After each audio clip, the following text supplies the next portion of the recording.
Hello, it's Carrie from Quilter's Hideaway. Behind me, you'll notice our quilt from the Happy Trail Shop Hop that we did. So this shop hop is October 1st or October 16th in the northeast part of Oklahoma. And we did our finishing kit, as you can see, using 8 of the blocks on the shop hop. So our block is up here at the top, and then we used 8 total blocks throughout our quilt.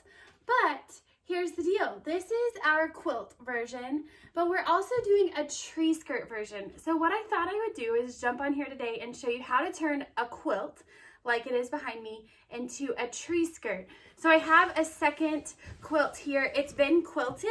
So you make the whole quilt top just as I've got behind me, and you quilt it still square. Then the magic happens and we turn it into a tree skirt, which is what we're about to do together right here, right now. So stay tuned. Let's get it done. All right, some things that you want to have on hand to make your tree skirt out of a quilt include a flexible measuring tape, scissors. I prefer to cut my circle out with scissors after I've chalked it so I don't make any accidental cuts. Some chalk. I've got blue chalk today so you can see what I'm doing. I really like white chalk, but of course the background is white, so blue or colored will work great. I've got my binding ready to go. It's cut on the bias, so it'll make that round edge pretty easily. And I did go ahead and grab a rotary cutter and ruler for cutting into the middle of my skirt and then around the tree part. So let's get started. First up, we want to find the center of our star. So the very center of my star, I either want to put an X on it, or you can do this by folding your quilt into quadrants to find your middle and then cutting all the way through all the layers at once.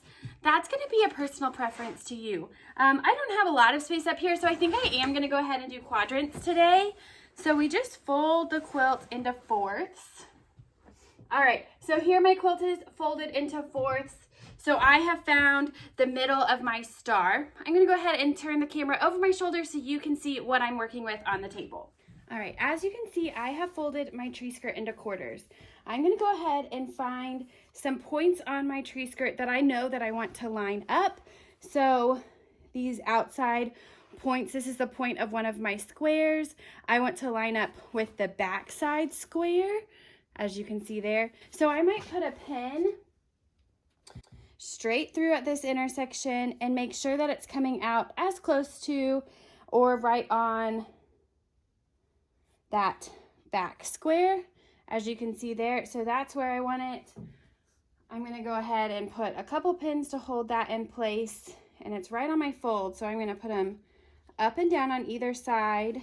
There's one. Here's another. So that's going to hold that section. And then right over here, I'm going to do the same thing. So I'm going to find that fold perfectly on that square point and one right here.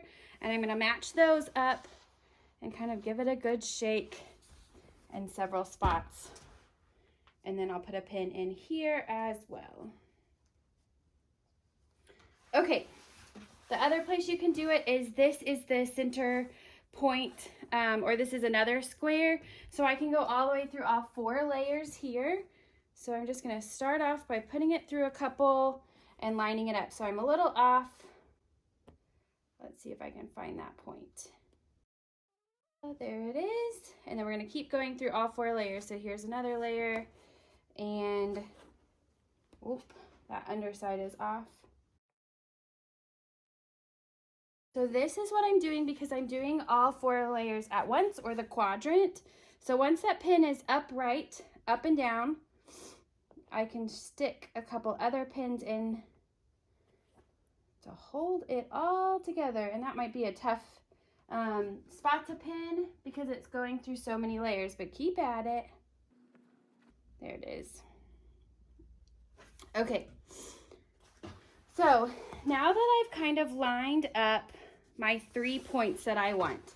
So I've lined up the middle square and each end point square. Now I can grab either my rotary, either my tape Or here's where a piece of ribbon can work too. All right, so I'm lining up with the very point and I'm coming all the way in. So it's 28.5 inches. So that 28.5 is what I want to line up all the way up to the other side of my quilt. Okay, so I'm gonna use that 28.5 inch mark and I'm gonna grab my blue chalk and we're gonna start marking.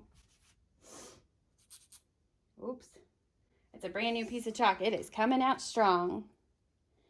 So you can choose to mark the whole thing. This is when a couple set of hands might be helpful too. But I'm just gonna slowly work my way around using 28.5 inches or a cut piece of ribbon and putting dashes as close or as far apart as I feel I need to be able to make my cut or my circle.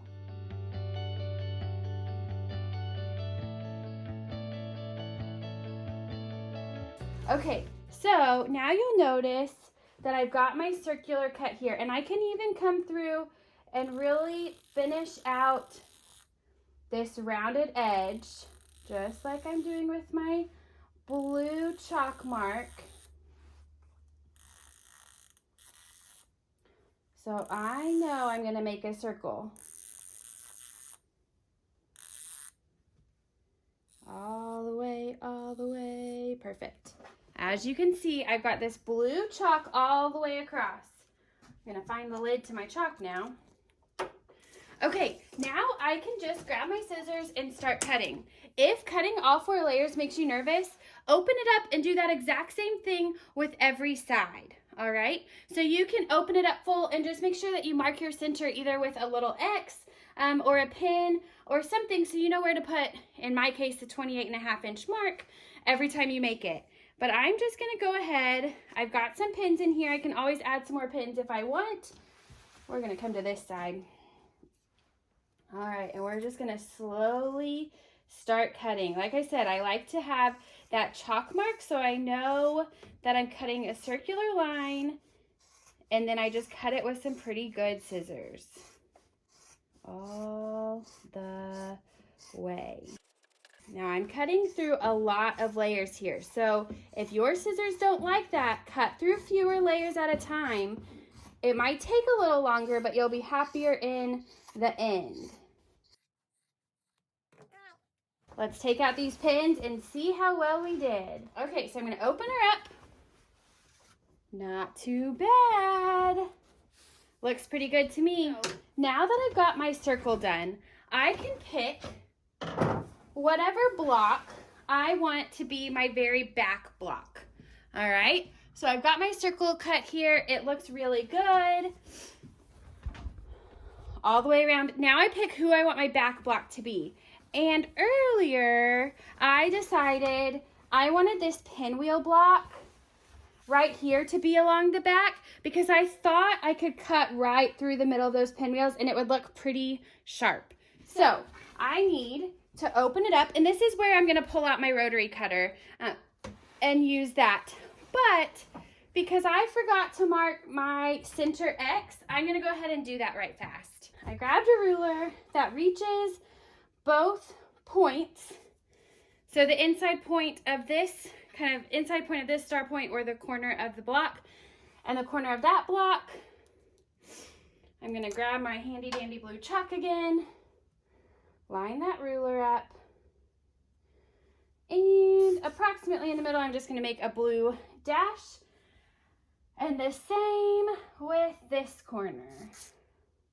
Okay, that's hard to see, but this is a green square on the inside of those 2 star points here and here. So that's the dead center of my block. So I need to cut from the outer edge of my tree skirt all the way to that blue X. All right. Since this block has a diagonal in it, it's actually going to help me out a lot. I'm going to cut right through the middle of those seams. And then if I had another ruler up here, I have a baby ruler. My goal or my target is to get the center of my tree skirt. So there's my blue X still. So I'm going to come right up here, right through to the center. Not too shabby. Here we go. And my binding is going to hide any little imperfection that I may have. My table's not big enough. I think I talk about this every project we work on, that my little cutting table up here is just not quite big enough. All right, there's that. Carefully pull it back. I'm just going straight for the center, all the way up. All right, and I stop at that center. Perfect. Okay, so then that's kind of what will be on the floor behind my tree skirt. Now I need to cut a big enough circumference to fit around my tree stump. So, as funny as it is, I grabbed myself some Lysol disinfectant wipes because this size circle is what I want. You could use a bowl or anything circular. If you have a circular ruler, that works great too.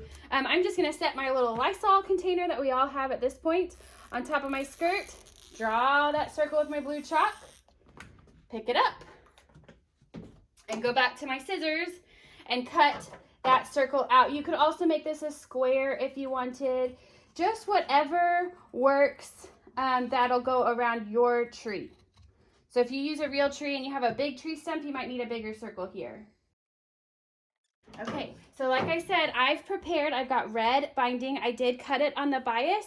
We do have a video out on our YouTube channel on how to cut bias binding and how to know how much you need. So if you want, it's video 1 and 2 in that series, but you can watch that and know how to bind it. But your binding is going to go all the way up your cut on both sides and around this middle and then back down, and then you go all the way around the outer edge of your quilt. All right, so if you follow the instructions from this video, you can either have your regular quilt, or like we learned today, you can get a round tree skirt. So if you like this video, you could turn any quilt into a tree skirt, just as we showed you today. It doesn't even have to have the point. You decide what size you want your tree skirt to finish, and that is the size you use on that measuring tape. So for this quilt, I used 28.5 as my length from the middle out, or my radius. You can choose whatever you want. If you've got a bigger tree, you could have a bigger tree skirt. We hope you enjoyed this shop hop as much as we have.